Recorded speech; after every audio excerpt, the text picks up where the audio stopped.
নমস্কাৰ আমি সকলোলৈকে স্বাগতম জনাইছো দশমমানৰ ইতিমধ্যে যিখন পাঠ্যক্ৰম আছিল পাঠ্যক্ৰমৰ আমি ভিন্ন যিখিনি পাঠ আছিল পাঠখিনি সম্পৰ্কে আমি আলোচনা কৰিছো আৰু পাঠখিনি বিশেষ ধৰণে আপলোড কৰি থকা হৈছে আমাৰ ভিডিঅ'বিলাকত আৰু লগতে কেইটামান পাঠ আপলোড কৰিবলৈ নিশ্চয় আছে গতিকে আমি এটা দিশেৰে টেক্সটখন আমি আগবঢ়াই লৈ গৈছো কিন্তু তাৰ সমান্তৰালভাৱে আমি এটা কথা ক'ব বিচাৰিছো তোমালোকে সকলোৱে জানা যে টেক্সট বুকৰ লগত তোমালোকৰ এখন দ্ৰুত পাঠ আছে ৰেপিড ৰিডাৰ আছে যিখন দ্ৰুত পাঠ সেই দ্ৰুত পাঠৰ সকলোৱে এটা কথা গম পোৱা বৈচিত্ৰ্যময় অসম নৱম আৰু দশম শ্ৰেণীৰ কাৰণে অসমৰ ভিন্ন জাতি জনগোষ্ঠীৰ একোটা পৰিচয় ইয়াত দাঙি ধৰিবলৈ যত্ন কৰিছে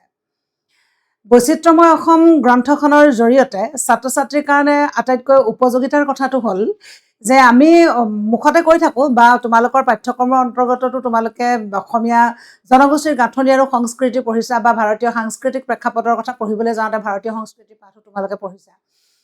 গতিকে অসমৰ জনগোষ্ঠীৰ গাঁথনি আৰু সংস্কৃতি বুলি ক'বলৈ যাওঁতে আমি এটা কথা সকলোৱে জানিছিলো যে ভিন্ন জাতি জনগোষ্ঠীৰ সমন্বয়ৰ মাজেৰে অসমৰ জাতি গঠন প্ৰবাহ আগবাঢ়ি গৈ আছে যিটো প্ৰক্ৰিয়া সেই প্ৰক্ৰিয়াটো চলি আছে এতিয়া যে বৈচিত্ৰ্যময় অসম যিখন দ্ৰুতপাঠ তোমালোকৰ পাঠ্যক্ৰমৰ অন্তৰ্ভুক্ত কৰি দিয়া হৈছে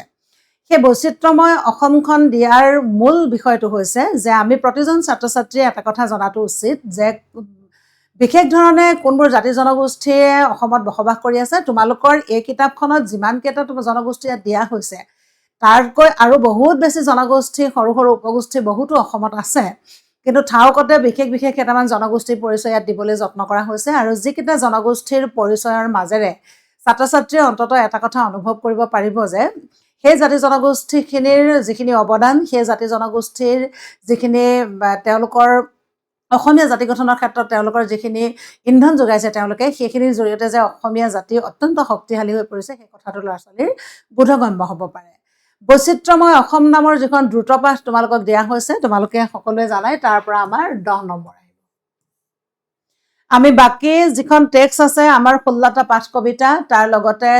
ব্যাকৰণ ৰচনাৰ পৰা আৰম্ভ কৰি ৰচনা ব্যাকৰণৰ অন্তৰ্গত সেই দুখিনি আৰু ক শাখা খ শাখা লগ লগাই তাৰ পৰা আমি 90 নম্বৰ এটা পাম সেইটো হৈছে 90 নম্বৰ সেই 90 নম্বৰৰ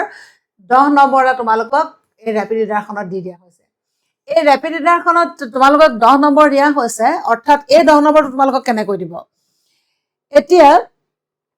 এই যে বৈচিত্ৰ্যময় অসমখন তোমালোকে নৱম মানৰ পৰা পঢ়ি আহিছা নৱম মানৰ পৰা পঢ়ি আহিবলৈ যাওঁতে এই বৈচিত্ৰ্যময় অসমখনত আচলতে আছে কি আমি যদি চাওঁ ইয়াত দিয়া হৈছে যে সূচীপত্ৰখন যদি আমি চাই লওঁ তেতিয়াহ'লে নৱম শ্ৰেণীৰ কাৰণে ইয়াত কেইবাটাও জাতি জনগোষ্ঠী দিয়া হৈছে ইতিমধ্যে তোমালোকে পঢ়ি আহিছা আৰু দশম শ্ৰেণীৰ কাৰণে তিৱা দেউৰী নেপালী বড়ো মটক মৰাণ মিচিং মণিপুৰী ৰাভা সোণোৱাল কছাৰীসকল হাজংসকল নাথযোগীসকল আৰু আদিবাসীসকল এইসকলৰ পৰিচয় দশম মানত দিয়া হৈছে এতিয়া তোমালোকৰ ৰেপিড ৰিডাৰখনে বহন কৰিব 10 নম্বৰ এই 10 নম্বৰ বহন কৰিব পৰা ইয়াত কি হৈছে 1 2 3 4 5 6 7 8 9 10 11 12 13টা জনগোষ্ঠী তোমালোকে পঢ়িব নালাগে তোমালোকৰ মেট্ৰিক পৰীক্ষাৰ কাৰণে 13টা জনগোষ্ঠী আসলতে পঢ়াটো সম্ভৱ নহয় তাৰ পৰা তুমি 10 নম্বৰ সংগ্ৰহ কৰিব লাগিব গতিকে ইয়াৰ পঢ়াৰ বস্তুটো হৈছে ষ্টাইলটো হৈছে কি এই যিকিটা 13টা জনগোষ্ঠী তোমাক দি দিয়া হ'ল এই 13টা জনগোষ্ঠীৰ ভিতৰত ছাত্ৰ ছাত্ৰীসকলে নিৰ্বাচন কৰি ল'ব লাগে দুটা জনগোষ্ঠী গতিকে দুটা জনগোষ্ঠী তুমি ইয়াৰ পৰা সম্পূৰ্ণ নিৰ্বাচন কৰি ল'ব লাগিব আৰু সেই যি দুটা জনগোষ্ঠী তুমি নিৰ্বাচন কৰিছা সেই দুটা জনগোষ্ঠীৰ যিখিনি সম্যক বিৱৰণ আৰু সেই দুটা জনগোষ্ঠীৰ যিখিনি অসমৰ জাতি গঠন প্ৰক্ৰিয়াত যিখিনি তেওঁলোকৰ অৱদান অৰ্থাৎ সেই দুটা জনগোষ্ঠীৰ সম্পৰ্কে যিমানখিনি তুমি প্ৰাথমিকভাৱে কথা জানিব লাগিব এই গোটেইখিনি কথা কিন্তু তুমি জানি থব লাগিব গতিকে প্ৰশ্ন কেনে ধৰণে আহিব প্ৰশ্ন তোমালোকৰ কম আহিব এতিয়া প্ৰশ্ন হয় এই যে ইমানখিনি 13টা জনগোষ্ঠীৰ ভিতৰত যেনিবা তুমি দুটা জনগোষ্ঠী নিৰ্বাচন কৰি ল'লা এতিয়া দুটা জনগোষ্ঠী তুমি নিৰ্বাচন কৰি ল'লে তোমাৰ প্ৰশ্ন কেনেকৈ আহিব নিশ্চিতভাৱে তোমালোকে যোৱা বছৰৰ টেষ্ট পেপাৰবিলাক চাইছা বা আগতেও তোমালোকে বিভিন্ন পৰীক্ষা হৈ যোৱা বিভিন্ন ধৰণৰ প্ৰশ্ন কাকত তোমালোকে নিৰীক্ষণ কৰিছা তেতিয়া তুমি বোধ কৰোঁ তোমালোকে এটা কথা জানাই যে সেই দুটা জনগোষ্ঠীৰ ওপৰত যদি প্ৰশ্ন আহিবলৈ হয় তেতিয়াহ'লে প্ৰশ্নটো কি ধৰণে আহিব যে যিকোনো দুটা জনগোষ্ঠীৰ ধৰ্মীয় পৰম্পৰা বিষয়ে লিখা মই উদাহৰণ দিছো বা যিকোনো দুটা জনগোষ্ঠীৰ খাদ্য সম্ভাৰৰ বিষয়ে লিখা বা যিকোনো দুটা জনগোষ্ঠীৰ দুটা উৎসৱৰ নাম লিখা বা যিকোনো দুটা জনগোষ্ঠীৰ দুখন গ্ৰন্থৰ নাম লিখা কেতিয়াবা আকৌ তেনেকুৱা ধৰণৰ ছুটি প্ৰশ্ন নিদি তুমি দুটা উৎসৱৰ নাম লিখিবলৈ হ'লে তুমি দুটা উৎসৱ লিখি দিব পাৰা দুটা জনগোষ্ঠীৰ দুটা উৎসৱ মন কৰিবা একেটা জনগোষ্ঠীৰ দুটা উৎসৱ নহয় গতিকে যিকোনো দুটা বুলি কৈ দিয়াৰ লগে লগে ছাত্ৰ বা ছাত্ৰীগৰাকীয়ে যি দুটা জনগোষ্ঠী নিৰ্বাচন কৰি ল'ব সেই দুটা জনগোষ্ঠীৰ সম্পৰ্কে তেওঁ উত্তৰসমূহ পৰীক্ষা বহীত লিখিব পাৰিব এতিয়া ডাঙৰ কথাটো হৈছে কেতিয়াবা প্ৰশ্ন কাকতবিলাকত দেখিবলৈ পোৱা যায় যে এই প্ৰশ্ন কাকতবিলাকত কি হয় কেতিয়াবা এনেকুৱা ধৰণৰ প্ৰশ্ন আহে যিটো প্ৰশ্ন ধৰি লোৱা তোমালোকৰ এই শেষৰ ফালে এটা আদিবাসীসকল বুলি এটা পাঠ আছে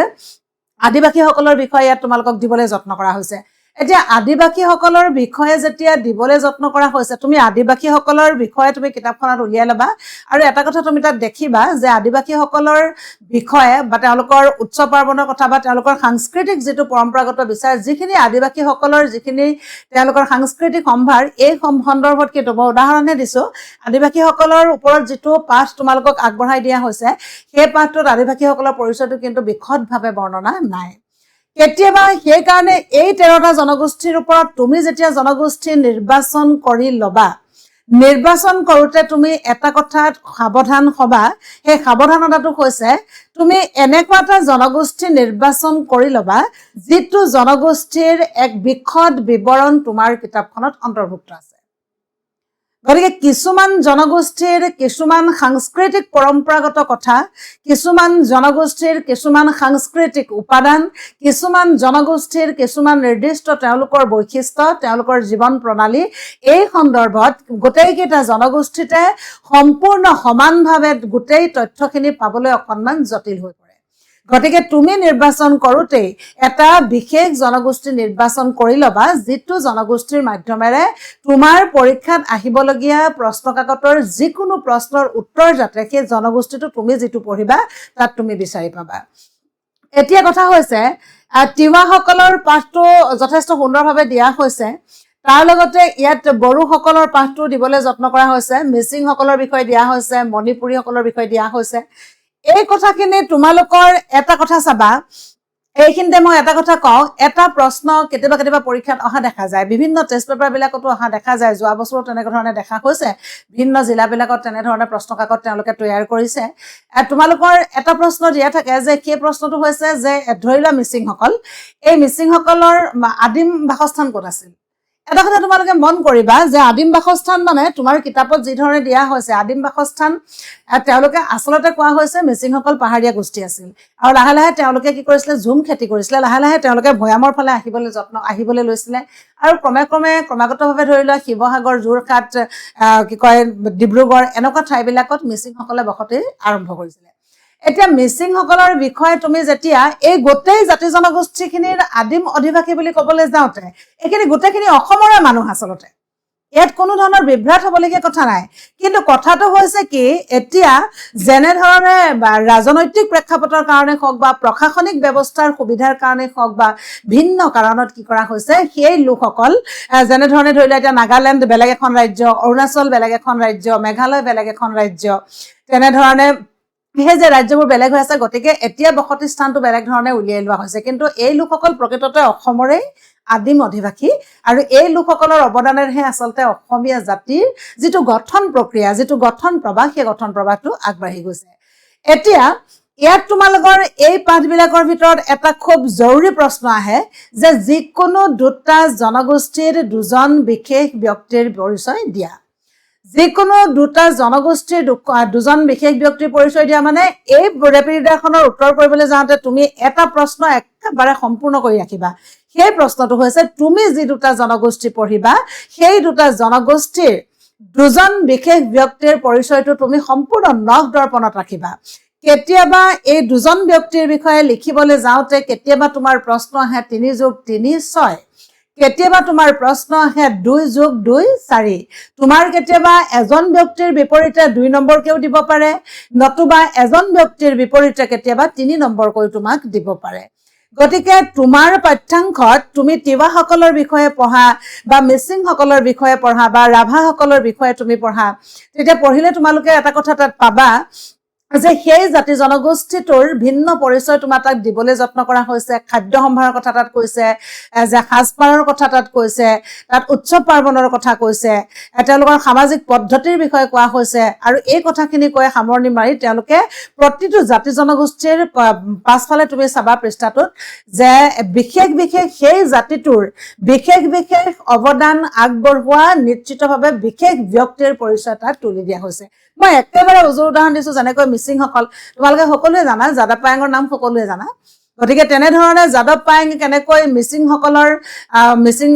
তেখেত জন্মগতভাৱে মিচিং মানুহ যেনে যাদৱ পায়েঙে কি কৰিছে কেনেধৰণে যাদৱ পায়েঙৰ যিখিনি কাৰ্যাৱলী সেই যাদৱ পায়েঙৰ কাৰ্যাৱলীয়ে কেনেকৈ গোটেই জাতি গঠনত ইন্ধন যোগাইছে সেই কথাখিনি তাত খুব সুন্দৰভাৱে পৰিচয়টো দিয়া আছে মুলাই কাঠনি শব্দ তোমালোকৰ পৰিচিত যাদৱ পায়েং পৰিচিত বা ৰাভাসকলৰ কলাগুৰু বিষ্ণুপ্ৰসাদ ৰাভাৰ বিষয়ে তোমালোকৰ পৰিচিত গতিকে এনেকুৱা ধৰণৰ হয় গতিকে এই কথাখিনি দুজন ব্যক্তি তুমি সম্পূৰ্ণ 2 নম্বৰ বা 3 নম্বৰৰ কাৰণে লিখিব পৰাকৈ ইয়াৰ প্ৰস্তুতৰ তুমি নিজে পৰীক্ষা তুমি এসোপামান নোট বনাই লাভ নাই তুমি কিতাপখন উধাই মুধাই পঢ়িবা সেই দুজন ব্যক্তিৰ বিষয়ে তুমি কিতাপৰ পৰাই পঢ়ি ল'বা তেখেতৰ জন্মচন চাবা তেখেতে কি কাম কৰিছে চাবা তেখেতে আচলতে অৱদান কোনখিনি ক্ষেত্ৰত আগবঢ়াইছে তেনেধৰণে চাবা গতিকে এই জনগোষ্ঠীখিনিৰ ক্ষেত্ৰত সেই বিষয়খিনি তুমি নিতান্তই মন কৰিবলগীয়া বিষয় আমি তোমালোকক মই এতিয়া ইয়াৰ পৰা যেহেতু আমি নিৰ্দিষ্টকে দুটা জনগোষ্ঠী নিৰ্বাচন কৰি ল'ব লাগে কিন্তু নিৰ্দিষ্টকে দুটা জনগোষ্ঠী নিৰ্বাচন কৰি দিবলৈ মই অকণমান তোমালোকে টান পাইছো যদিও মই কৈছো যে তিৱাসকল বড়োসকল তোমালোকে এটা কথা জানিব লাগে যে বড়োসকল হৈছে বড়ো বুলি ক'বলৈ যাওঁতে কোনোবা এটা নিৰ্দিষ্ট জাতি জনগোষ্ঠীক আচলতে বড়ো বুলি নকয় যেনেকৈ আমাৰ এতিয়া যিসকল কছাৰী লোক আছে আমি মেছ কছাৰী বুলি যে কয় এইবিলাক সকলো বড়োমূলীয় মানুহ আচলতে গতিকে এই অসমৰ আটাইতকৈ সৰ্বাধিক যিটো বৃহত্তম যিটো জনগোষ্ঠী এইটো হৈছে বড়োসকল আৰু দ্বিতীয় সৰ্বাধিক হৈছে অসমৰ মিচিংসকল গতিকে এই যে তোমালোকক মই কৈ দিছো তথাপি বড়ো আৰু মিচিংসকলৰ সন্দৰ্ভত তোমালোকৰ কিতাপত ধুনীয়াকৈ তথ্যখিনি দিয়া আছে এই তথ্যখিনি তিৱাসকলৰ বিষয়ে তোমালোকে পাবা ৰাভাসকলৰ বিষয়ে তোমালোকে পাবা আৰু যদি কেনেবাকৈ ইয়াত আৰু এটা সুবিধা আছে দেই ছাত্ৰ ছাত্ৰীসকলৰ মাজত যদি কোনোবা এই জাতি জনগোষ্ঠীৰ অন্তৰ্গত কোনোবা ছাত্ৰ ছাত্ৰী থাকে তেতিয়া তেওঁলোকে এটাও সুবিধা কৰি ল'ব পাৰে যে তেওঁলোকে নিজৰ জাতি বা নিজৰ যিটো গোষ্ঠী সেই গোষ্ঠীটোৰ ওপৰতো তেওঁলোকে অধ্যয়ন কৰিব পাৰে কোনো ধৰণৰ কথা নাই কোনোবা যদি মণিপুৰী ছাত্ৰ ছাত্ৰী থাকে তেতিয়াহ'লে মণিপুৰীসকলৰ বিষয়ে তেওঁলোকে পাব বা মিচিং যদি কোনোবা ছাত্ৰ ছাত্ৰী তোমালোকৰ আছে পৰীক্ষাৰ্থী নিশ্চিতভাৱে আছে এই গোটেই জাতি জনগোষ্ঠীৰ ভিতৰত গতিকে তেওঁলোকে এই সুবিধাটো কৰি ল'ব পাৰে এইকণতে যে তেওঁলোকে নিজৰ জনগোষ্ঠীটো সম্পৰ্কে পঢ়িলৈ তেওঁলোকে সেই তেওঁলোকৰ নিজৰ জনগোষ্ঠীটো যদি ইয়াত পৰিছে তেতিয়াহ'লে সেইটো নিৰ্বাচন কৰি তেওঁলোকে আগবঢ়াই লৈ যাব পাৰে আমি অকণমান এই বড়োসকলৰ বিষয়ে তোমালোকে চাবা মই প্ৰশ্নোত্তৰখিনি কেনেধৰণে কি হ'ব মই এবাৰ কৈ দিছোঁ তোমালোকক বড়োসকলৰ বিষয়ে যদি আমি চাওঁ এতিয়া তিৱাসকলৰ ধৰি লোৱা উদাহৰণটো তোমালোকক দিয়া হৈছে এনেকৈ তিৱাসকলৰ বড়ো ঠালৰ লোক ইয়াত তোমালোকক এনেকৈ দিয়া হৈছে বস্তুখিনি যে চাবা ইয়াত হৈছে কি তিৱাসকলৰ বিষয়ে বুলি পোনে পোনে কেতিয়াবা যদি তোমাৰ প্ৰশ্ন আহে যে যিকোনো দুটা জনগোষ্ঠীৰ তেওঁলোকৰ সামাজিক ব্যৱস্থাটোৰ বিষয়ে লিখা সমাজ ব্যৱস্থাৰ বিষয়ে প্ৰশ্ন কি আহিব ঠিকনা নাই গতিকে প্ৰশ্ন সমাজ ব্যৱস্থাৰ বিষয়ে যে তুমি লিখিবলৈ যোৱা যেনেধৰণে ইয়াত কোৱা হৈছে মাতৃসূত্ৰীয় অৱস্থাৰ পৰা উদ্ভৱ হোৱা তিৱাৰ সমাজ গাঁথনিটো পৰিয়ালৰ পৰা আৰম্ভ হয় মাতৃসূত্ৰীয় মানে এই ব্যৱস্থাটো কি হৈছে মাতৃপ্ৰধান বুলি কোৱা হৈছে গতিকে তেনেধৰণে তোমালোকে বস্তুখিনি চাব পাৰা নতুবা এই যে কোৱা হৈছিলে তোমালোকক ভিন্ন ব্যক্তিৰ পৰিচয় যে দিয়া হৈছে যেনেকৈ ইন্দ্ৰ সিং দেউৰীৰ বিষয়ে দিয়া হৈছে বলাইৰাম সেনাপতি তেনেধৰণে চাব পাৰা তাৰ পাছত তোমাৰ দেউৰীসকলৰ বিষয়ে আহিলে দেউৰীসকলো কোনোবাই নিৰ্বাচন কৰি ল'ব পাৰে দেই দেউৰী নিৰ্বাচনো কৰি ল'ব পাৰে নেপালী ভাষী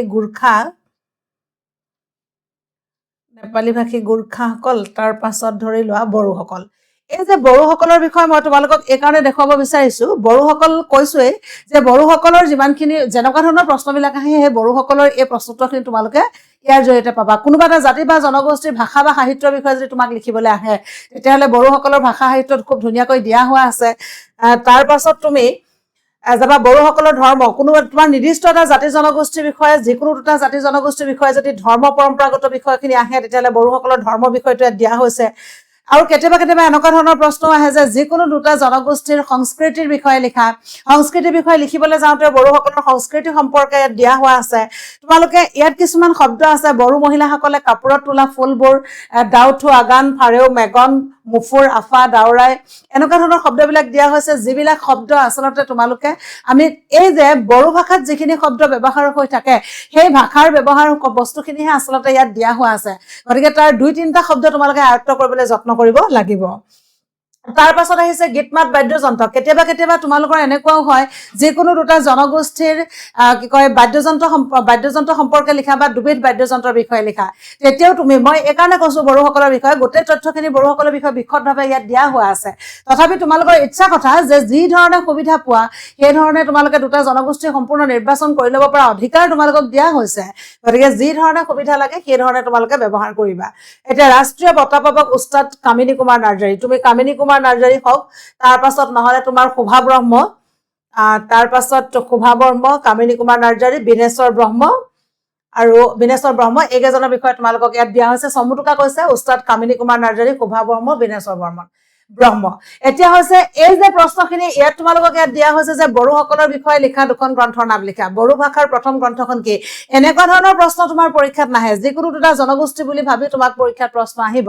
গতিকে তুমি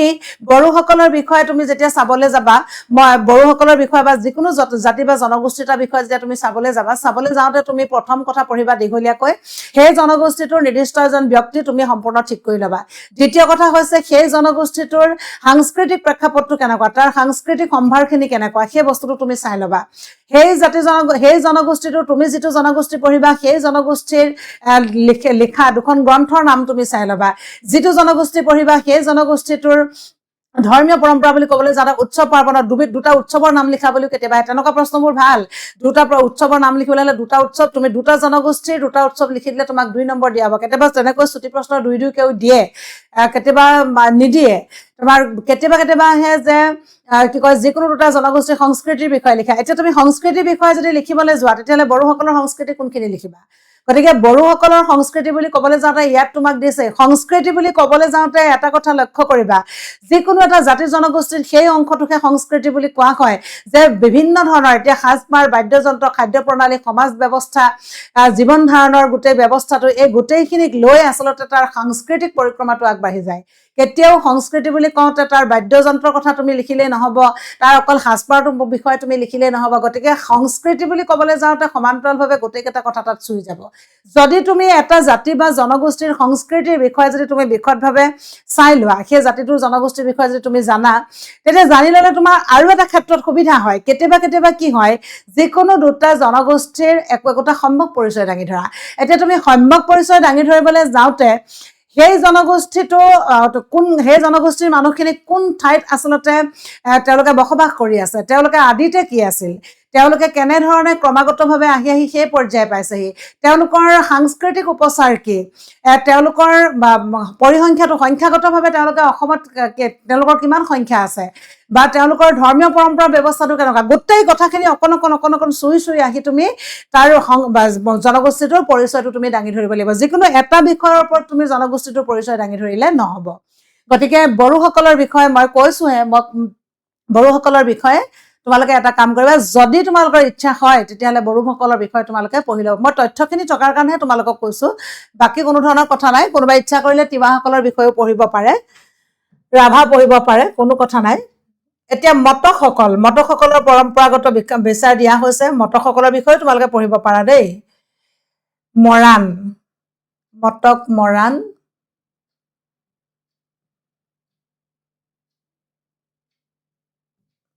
মিচিংসকল।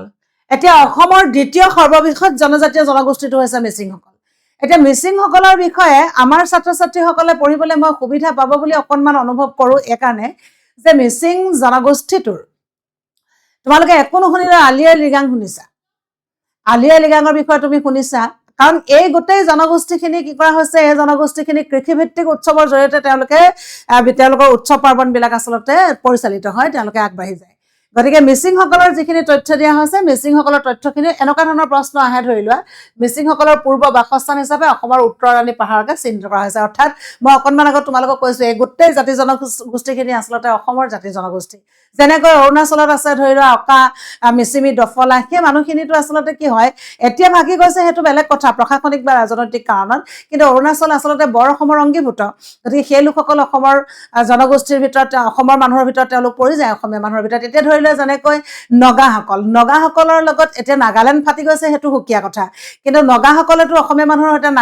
নাগামিজত কথা পাতে তেওঁলোকে নাগামিজ মানে তেওঁলোকৰ দোৱান আৰু অসমীয়া সংমিশ্ৰণ যিটো শুদ্ধ অসমীয়াত কথা নকয় কিন্তু সুন্দৰকৈ তেওঁলোকৰ লগত কথা পাতিব পৰা যায় সেই নাগালেণ্ডো আচলতে বৰ অসমৰ অন্তৰ্গত আছিল গতিকে এই গোটেই জাতি জনগোষ্ঠীখিনি অসমৰে হয় এইখিনি পূৰ্বৰ অসমৰ আদিম অধিবাসী যিসকলে অসমৰ জাতি গঠন প্ৰক্ৰিয়াত প্ৰবলভাৱে ইন্ধন যোগাইছে গতিকে মিচিংসকলৰ ক্ষেত্ৰত তুমি চাবা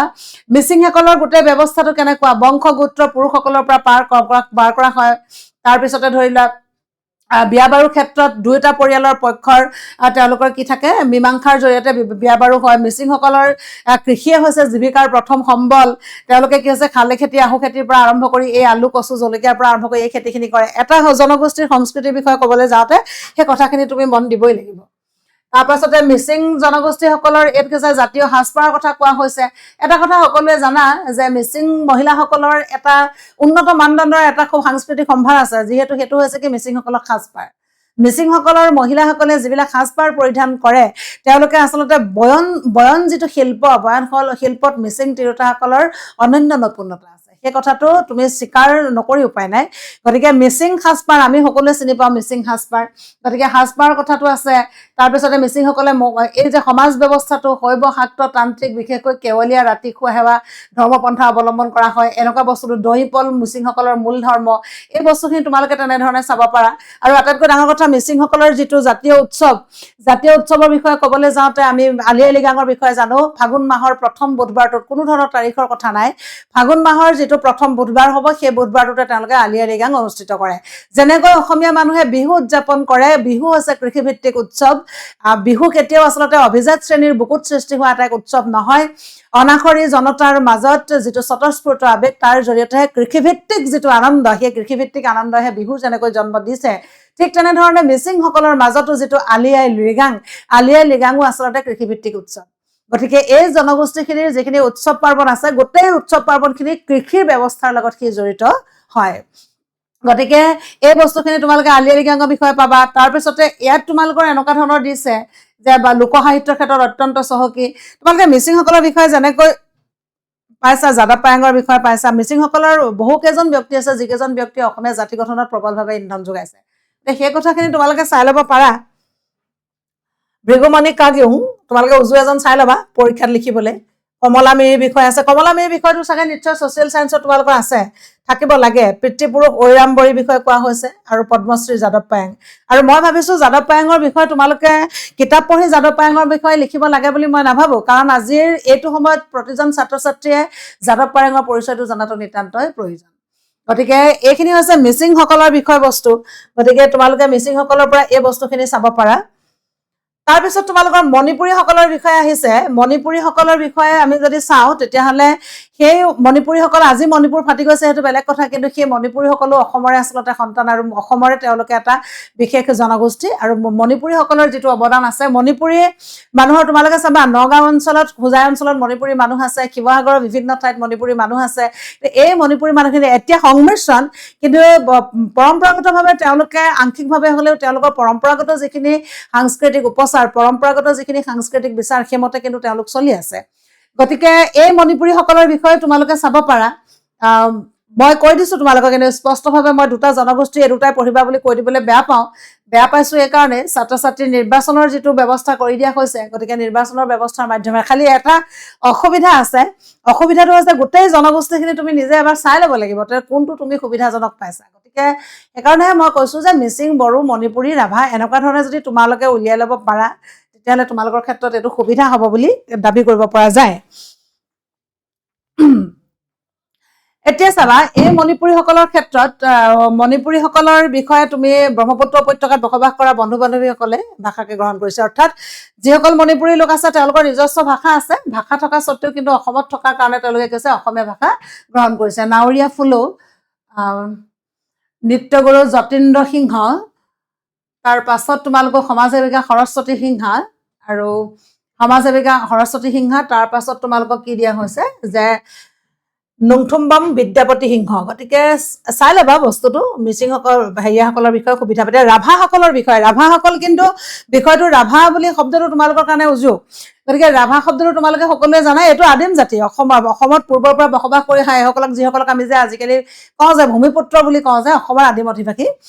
গতিকে তেওঁলোকে কি কৰিছে যে এই ৰাভাসকলৰ ইয়াত এটা পৰিচয় দিছে নিজস্ব ঐতিহ্য বিশ্বাস আখ্যান উপাখ্যানেৰে পৰিপুষ্ট ৰাভাসকল ভাৰতীয় সংবিধানত ৰাভা এটা জনজাতি হিচাপে স্বীকৃত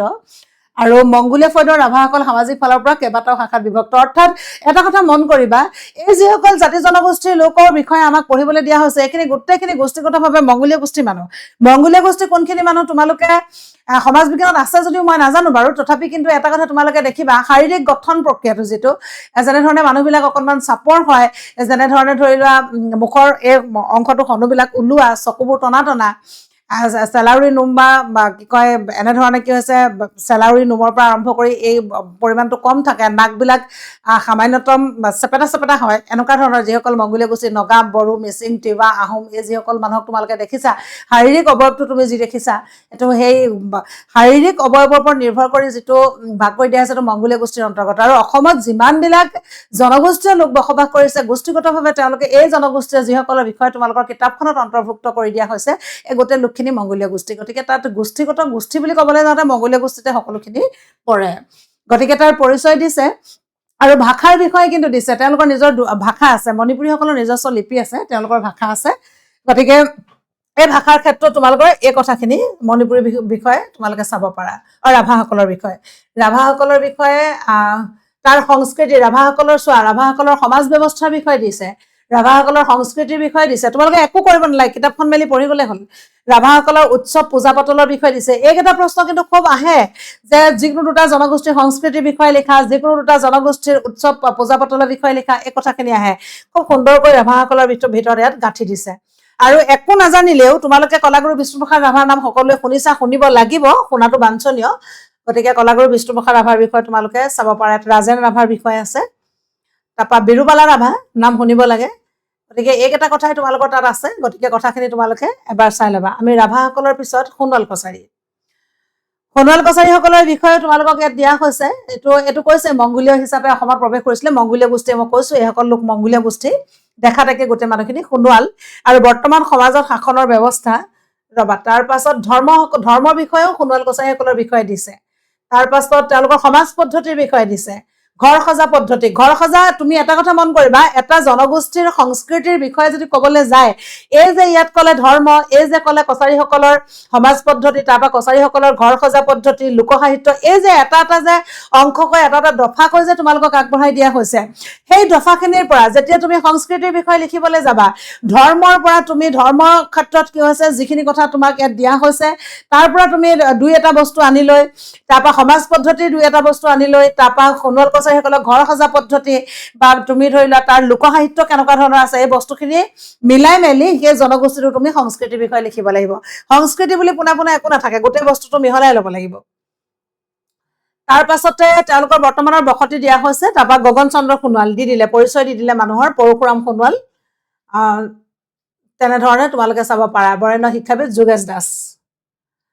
তাৰপৰা প্ৰাক্তন মুখ্যমন্ত্ৰী যোগেন্দ্ৰ নাথ হাজৰিকা গতিকে এইখিনি দিয়া হ'ল গতিকে তোমালোকে তাৰপৰা ডিমাচা আহিলে হাজংসকলৰ বিষয়ে সম্পূৰ্ণ হাজং পৰিচয়খিনি ইমান বেছি স্পষ্ট নহয় তথাপি দিয়া হৈছে হাজং পুৰুষৰ সাজপাৰ অতি সাধাৰণ হাজংসকলৰ ঘৰ বাৰী কেনেকুৱা দিয়া হৈছে চাই ল'বা বস্তুখিনি ধৰ্মৰ বিষয়ে দিছে উৎসৱ পাৰ্বণ বিষয়ে দিছে গতিকে হাজংসকলৰ বিষয়ে পঢ়িব পাৰিবা হাজংসকলৰ পৰিচয়টো কিন্তু দিয়া নাই এটা কথা মন কৰিবা দেই হাজংসকলৰ পৰিচয় নাই দিয়া তোমালোকক মই হাজংসকলৰ বিষয়ে নপঢ়িবলৈ কোৱা নাই কিন্তু হাজংসকলৰ বিষয়ে এটা সমস্যা ইয়াত আছে সেইটো হৈছে কি তোমালোকৰ এটা প্ৰশ্ন আহিবই যে যিকোনো দুজন ব্যক্তিৰ পৰিচয় দিয়া হাজং ব্যক্তিৰ পৰিচয় ইয়াত নিদিলে কিতাপত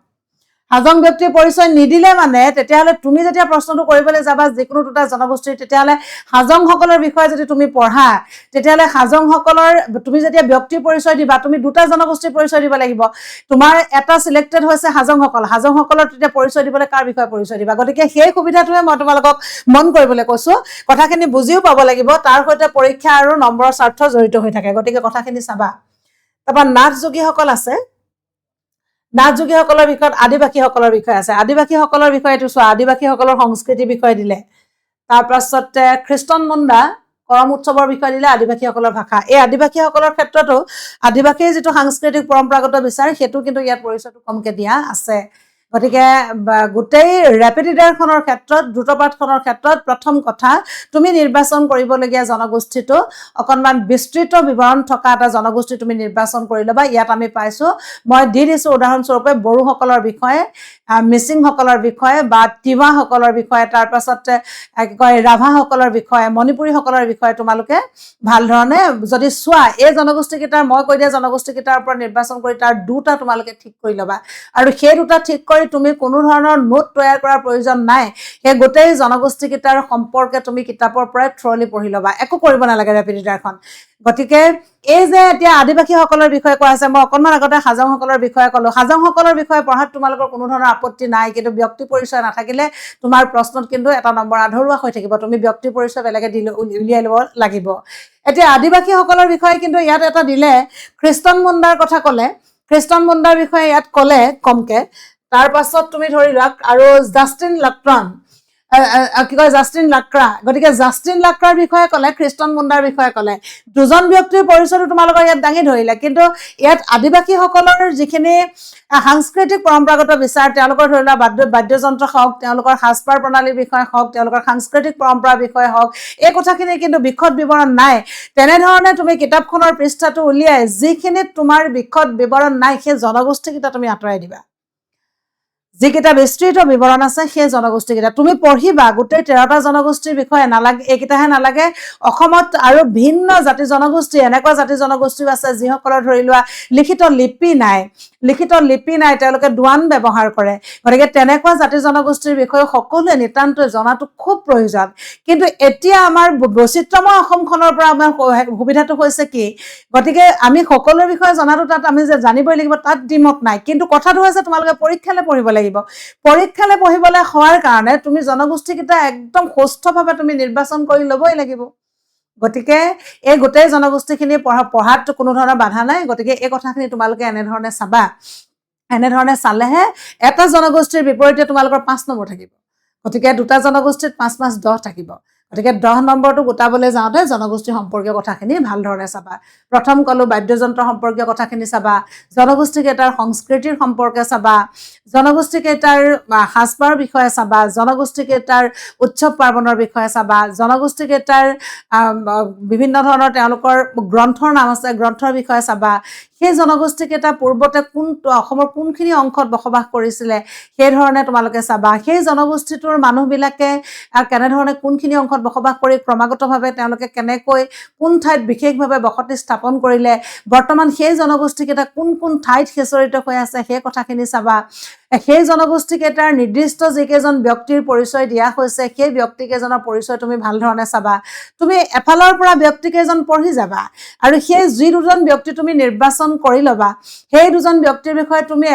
একাকাৰভাৱে তুমি পঢ়ি ল'বা পঢ়ি লোৱাৰ পাছত যিকেইটা কথা তোমাৰ মনত থাকিব সেই কথাখিনি তুমি এবাৰ নিজাকৈ লিখি লোৱাৰ যত্ন কৰিবা আৰু পঢ়োতেই তুমি ভাগ ভাগকৈ পঢ়ি ল'বা পঢ়ি ল'লে তোমাৰ সুবিধা হ'ব গতিকে দুজন ব্যক্তিৰ পৰিচয়টো কিন্তু ভুলতো নাপাহৰিবা দুজন ব্যক্তিৰ পৰিচয়টো কিন্তু পৰীক্ষাত সদায় আহি থকা প্ৰশ্ন গতিকে সেই প্ৰশ্নটোৱে তোমাক আমনি কৰিব এই ব্যক্তিকেইজনৰ বিষয়ে তোমাৰ কেতিয়াবা পোনে দুটা দি দিয়ে বোলে দুটা জনগোষ্ঠীৰ বিষয়ে তুমি পৰিচয় দাঙি ধৰিবলৈ যাওঁতে তোমাৰ মনত তুমি ধৰিলে ৰাভাসকলৰ বিষয়ে পঢ়িছিলা ৰাভাসকলৰ বিষয়ে তোমাৰ যিমানকেইটা কথা মনত থাকে 2 দিয়ে নে 3 দিয়ে নে নম্বৰ সেই যিকেইটা কথা পঢ়িছা থুলমূলকৈ সেই কথাকেইটা লিখি থৈ আহিলেও তোমাৰ পৰিচয়টো হৈ যায় যদি তুমি থুলমূলকৈ লিখি থৈ আহা সেই পৰিচয়ৰ মাজতে তোমাৰ কথাখিনি সোমাই থাকে গতিকে এনেধৰণে বৈচিত্ৰ্যময় অসম যিখন কিতাপ আছে সেই কিতাপখনৰ পৰা তোমালোকে পৰীক্ষাৰ কাৰণে তোমালোক এনেধৰণে সাজু হ'ব পাৰিবা ইয়াৰ বেলেগ ধৰণৰ বেলেগ প্ৰস্তুতি বুলিবলৈ কথা নাই গতিকে এনেধৰণে বৈচিত্ৰ্যময় অসমৰ পৰা আগবাঢ়ি যাবা আৰু তেনেধৰণে বৈচিত্ৰ্যময় অসমৰ পৰা পাবলগীয়া নম্বৰখিনি তোমালোকে পাব পাৰিবা কেতিয়াবা কেতিয়াবা এনেকুৱা হয় কোনোবা এটা জাতি জনগোষ্ঠীৰ ক্ষেত্ৰত কিছুমান বস্তু পোৱা নাযায় কেতিয়াবা সেই পাঠকেইটা পঢ়িলে তুমি ভাল ধৰণে চাই ল'বা যে কোনকেইটা বস্তু পোৱা যায় কোনকেইটা বস্তু পোৱা নাযায় আৰু এইটো সুবিধাৰ কাৰণে যোৱা বছৰৰ যিখন টেষ্ট পেপাৰ আছিলে 2024 চনৰ সেই টেষ্ট পেপাৰখনৰ লগতো তুমি বস্তুখিনি সামঞ্জস্য ৰখাই যেতিয়া যিহেতু পৰীক্ষাৰ কাৰণে তুমি পৰীক্ষাৰ হাতত আমাৰ খুব সময় কম গতিকে এতিয়া আৰু আগৰ নতুনকৈ বস্তু ভাবি তুমি মুখস্থ কৰিবলৈ এতিয়া সময় নাই যিহেতু আমাৰ আগতে যিখিনি হৈ গৈছে সেই বস্তুখিনি পুনৰাবৃত্তি পুনৰালোচনাৰ কামহে এতিয়া আছে গতিকে নতুনকৈ পঢ়িবলৈ এতিয়া একো বস্তু নাই নতুনকৈ পঢ়ি পৰীক্ষা দিবলৈ সময় নাই হাতত গতিকে সেই কথাখিনি আগৰ প্ৰশ্নৰ পৰা তোমালোকে এই বস্তুখিনি এবাৰ প্ৰেক্টিছ কৰিবা কিন্তু ব্যক্তিকেইজনৰ বিষয়ে লিখিবলৈ যাওঁতে তুমি এবাৰ লিখি নিজে প্ৰেক্টিছ কৰি ল'বা কাৰণ তুমি মুখস্থ কৰি পৰীক্ষাত লিখিম বুলি ভাবিলে তোমাৰ গোটেই জোৰা টাপলি লগাই সেই নম্বৰটোৰ লগত তোমাৰ অসুবিধা সৃষ্টি হ'ব এটা জাতিৰ জনগোষ্ঠীৰ সংস্কৃতিৰ বিষয়ে লিখিবলৈ যাওঁতে তুমি যি দুটা জনগোষ্ঠী নিৰ্বাচন কৰি ল'বা তুমি সুন্দৰভাৱে তেওঁলোকৰ ভাষা উৎসৱ পাৰ্বণৰ পৰা আৰম্ভ কৰি সাজপাৰ খাদ্য প্ৰণালী গোটেই বস্তুখিনি পঢ়িলে তুমি এবাৰ নিশ্চিতভাৱে লিখি চাবা ফিক্স কৰি থবা সেই কুৱেশ্যনবিলাক গতিকে নিশ্চিতভাৱে লিখি ল'বা নিশ্চিতভাৱে লিখি থলেহে তুমি পৰীক্ষাৰ বহীত সংস্কৃতিৰ বিষয়ে বৰ্ণনা দিব পাৰিবা তুমি এফালৰ পৰা পঢ়ি গৈছা সংস্কৃতি বৰ্ণনা দিবলৈ তুমি পৰীক্ষা বহিছে যদি তুমি প্ৰথমবাৰ লিখিবলৈ লোৱা তেতিয়াহ'লে তোমাৰ গোটেই উদুলি মুদুলি লাগিব সন্মুখত তুমি কি লিখিবা ধৰ্মৰ বিষয়ে লিখিবা নে সাজপাৰ বিষয়ে লিখিবা কি লিখিবা গতিকে এই কথাখিনি পঢ়িবলৈ যাওঁতে লং টাইপ কুৱেশ্যনে আহিব চুটি প্ৰশ্ন যদি ভাগ্য ভাল আছে আহিব যেনেধৰণে দুটা উৎসৱৰ নাম লিখা দুখন গ্ৰন্থৰ নাম লিখা দুটা বাদ্যযন্ত্ৰৰ নাম লিখা দুবিধ সাজপাৰৰ নাম লিখা এনেকুৱা প্ৰশ্ন ভাগ্য যদি উদয় হয় তেতিয়াহ'লে তোমাৰ আহিব পাৰে কিন্তু যদি নাহে তেতিয়াহ'লে তুমি এবাৰ শিৱসাগৰ জিলাতে যেনেকৈ ধৰ্মীয় পৰম্পৰাগত কথাখিনি লিখিবলৈ আহিছিলে দুটা জনগোষ্ঠী শিৱসাগৰ যিখন প্ৰাক-বাছনি পৰীক্ষাৰ যিখন প্ৰশ্ন কাকত আছিল অসমীয়াৰ তাত তিনিটা প্ৰশ্ন দিছে দুটা প্ৰশ্নত অপশ্যন দি দিছে আৰু এটা প্ৰশ্ন কৰাটো কম্পালচৰি গতিকে তাত এটা ধৰ্মীয় পৰম্পৰাৰ বিষয়ে লিখিবলৈ আহিছে ধৰ্মীয় পৰম্পৰা বুলি ক'বলৈ যাওঁতে সদায় এটা কথা মন কৰিবা এই জাতি জনগোষ্ঠীবিলাক কি হৈছে সাধাৰণতে তেওঁলোকে কি কয় লোকাচাৰৰ ওপৰত নিৰ্ভৰশীল আৰু প্ৰকৃতিবাদী এই জাতি জনগোষ্ঠীবিলাক প্ৰকৃতিৰ বিভিন্ন উৎসৱ তেওঁলোকে সন্মান জনাই শ্ৰদ্ধা কৰে আৰু প্ৰকৃতিৰ উন্মনা বুকুতেই তেওঁলোক ডাঙৰ দীঘল হৈছে আৰু প্ৰকৃতিকে তেওঁলোকে অসীম শক্তি বুলি গণ্য কৰে গতিকে এই জাতি জনগোষ্ঠীখিনিৰ ক্ষেত্ৰত মিলটো সেইটোৱে যে প্ৰকৃতিৰ যিটো অদম্য শক্তি সেই শক্তিটোকে প্ৰতীক হিচাপে তেওঁলোকে গণ্য কৰে ভিন্ন জাতি জনগোষ্ঠীবিলাক এই জনজাতীয় জনগোষ্ঠীবিলাকে সেই কথাখিনি কেটচ কৰি ল'বা ভাল ধৰণে চাই ল'বা যে কোনখিনি কথা আহিছে গতিকে যেনেকৈ মিচিংসকলৰ ক্ষেত্ৰত আমি দৈ পল বুলি পাইছোঁ যেনেধৰণে আমি বড়োসকলৰ বিষয়ে পাওঁ আমি বাথৌ পূজাৰ বিষয়ে পাওঁ এনেধৰণে যিখিনি বস্তু আছে সেই বস্তুখিনি তোমালোকে চাই ল'বা আৰু চাই ল'লে আচলতে কি হয় সেই বস্তুখিনিৰ পৰা তোমালোকে হাত সাৰিব পাৰিবা আমি বৈচিত্ৰ্যময় অসম সম্পৰ্কে যিখিনি খুঁটি নাটি আছিল যিখিনি একেবাৰে সাধাৰণ সম্যক কথা আছিল সেই সাধাৰণ সম্যক কথাখিনি তোমালোকৰ আগত অৱগত কৰি দিছোঁ আৰু অৱগত কৰি নিজৰ সমস্যাখিনি তোমালোকে নিজেই যেনেকৈ আমি টেক্সটখনৰ প্ৰতিটো প্ৰশ্নোত্তৰ আমি লং টাইপ কুৱেশ্যন আনচাৰবিলাক আমি লিখি চাবলৈ যত্ন কৰিব লাগে আৰু ঠিক তেনেধৰণে ৰেপিড ৰিডাৰখনো তোমালোকে নিজে তেনেকৈ তৈয়াৰ কৰা প্ৰস্তুত কৰা ইয়াৰ পৰা দিবলৈ নোট বুলিবলৈ বিশেষ একো নাই সেইকাৰণে নোটৰ ব্যৱস্থা কৰা নাই বা লিখি দিয়াৰ প্ৰয়োজনবোধ কৰা হোৱা নাই এইকাৰণে প্ৰয়োজনবোধ কৰা নহ'ল যে জনগোষ্ঠী দুটা যদি আমি শিক্ষকসকলে আচলতে যদি নিৰ্বাচন কৰি দিব পাৰিলেহেঁতেন সেইটো বেলেগ কথা কিন্তু সুবিধা দি থোৱা আছে ছাত্ৰ ছাত্ৰীসকলৰ কাৰণে গতিকে তেওঁলোকে যিমতে সুবিধা পায় তেওঁলোকে সুবিধাটো আদায় কৰি ল'ব পাৰে গতিকে 13টা জনগোষ্ঠীৰ পৰা তোমালোকক সেই সুবিধাটো কৰি দিয়া হৈছে সেইমতে তোমালোকে কাম কৰি যাবা গতিকে বৈচিত্ৰ্যময় অসম সম্পৰ্কীয় কথাখিনি এইখিনি সকলোৱে গুৰুত্ব দিবা এনেধৰণে মই যিকেইটা প্ৰশ্নৰ কথা ক'লোঁ সেই প্ৰশ্নখিনি অতি জৰুৰী আৰু পৰিচয়খিনি সম্যক পৰিচয়খিনি চাই ল'বা আৰু তেনেধৰণে চালে তোমালোকে বৈচিত্ৰ্যময় অসমৰ 10 নম্বৰ তোমালোকৰ হাতৰ পৰা কেতিয়াও হেৰাই নাযায় মনত ৰাখিবা জনগোষ্ঠীখিনিৰ যিখিনি কথা সেই জনগোষ্ঠীৰ কথাখিনি কিন্তু কল্পনা নহয় জনগোষ্ঠীৰ কথাখিনি তোমালোকৰ কিতাপত যি ধৰণে তুমি যেনেকৈ মন যায় তুমি তেনেধৰণে নিজৰ মতে তুমি লিখিব নোৱাৰা প্ৰতিটো জাতি জনগোষ্ঠীৰে নিৰ্দিষ্ট সাংস্কৃতিক পৰম্পৰা আছে প্ৰতিটো জাতি জনগোষ্ঠীৰে নিৰ্দিষ্ট উৎসৱ পাৰ্বণ আছে প্ৰতিটো জাতি জনগোষ্ঠীৰে নিৰ্দিষ্ট সাজপাৰ আছে খাদ্যাভ্যাস আছে গতিকে এই কথাখিনি গোটেইখিনি তুমি স্পষ্টভাৱে তথ্য অনুসাৰে লিখাটো জৰুৰী গতিকে ইয়াৰ পৰা তোমালোকৰ জ্ঞান বৰ্ধন হ'ব ইয়াত কল্পনাৰ আৱেশৰ কোনো ধৰণৰ কথা নাই এই তথ্যখিনিয়ে তোমালোকক সমাজ বিজ্ঞান বা বেলেগ বিষয়টো তোমালোকক আচলতে সহায়ক হ'ব গতিকে বৈচিত্ৰ্যময় অসম সম্পৰ্কে তোমালোকৰ সন্মুখত এইখিনি কথাই ক'লোঁ এই কথাখিনি হাৰগত কৰি আগবাঢ়ি যাবা তেতিয়াহ'লে বৈচিত্ৰ্যময় অসমৰ 10 নম্বৰ তোমালোকৰ নিতান্তই তোমালোকে পাবলৈ সুবিধা হ'ব আমি ইমানতে বৈচিত্ৰ্যময় অসম সম্পৰ্কীয় যিখিনি আলোচনা আছিল আমি আলোচনা ইমানতে সামৰিছোঁ সকলোলৈকে ধন্যবাদ